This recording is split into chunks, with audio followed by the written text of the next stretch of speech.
بسم اللہ الرحمن الرحیم. ڈیئر اسٹوڈنٹس، آج ہم دیکھ رہے ہیں مقطع. مقطع لفظ قطع سے ہے، قطع کرنا، کاٹنا. یعنی غزل اور قصیدے کا آخری شعر جس میں شاعر اپنا تخلص استعمال کرتا ہے وہ مقطع کہلاتا ہے. ٹھیک ہے، کیونکہ یہ آخری شعر ہے. اس کے بعد کوئی شاعر جو ہے نا وہ شعر نہیں کہے گا، بس اینڈ ہو گیا ہے، کانٹا لگ گیا ہے. ٹھیک ہے، دونوں جہان تیری محبت میں ہار کے وہ جا رہا ہے کوئی شب غم گزار کے. بنا ہے میں کدا خم و ساغر اداس ہیں، تم کیا گئے کہ روٹ گئے دن بہار کے. دنیا نے تیری یاد سے بیگانہ کر دیا، تجھ سے بھی دل فریز ہیں غم روزگار کے. ایک فرصت گناہ ملی وہ بھی 4 دن، دیکھے ہیں ہم نے حوصلے پروردگار کے. وہ بھولے سے آج مسکرا تو دیے تھے فیض، مت پوچھ ولولے دلے نہ کردہ کار کے.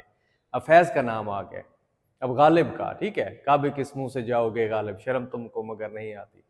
یہ لاش بے کفن اسد خستہ جاں کی ہے، حق مغفرت کرے جب آزاد مارتا. ٹھیک ہے، تو فیض، یہ فیض ہو گیا. ٹھیک ہے، یہ اقبال ہو گیا. یہ سب جو ہے یہ اس کا یہ نشان ہوتا ہے، یہ نشان ہوتا ہے. یہ مختصر نام ہوتا ہے جو شاعر اپنی شاعری میں استعمال کرتے ہیں. اچھا، غزل اور قصیدے کا آخری شعر جس میں شاعر اپنا تخلص استعمال نہیں کرتا، کلمی نام استعمال نہیں کرتا، مختصر نام استعمال نہیں کرتا، اس کو ہم کیا کہیں گے؟ فقط آخری شعر کہیں گے. یہ یاد رکھنا، آخری شعر ہوگا وہ.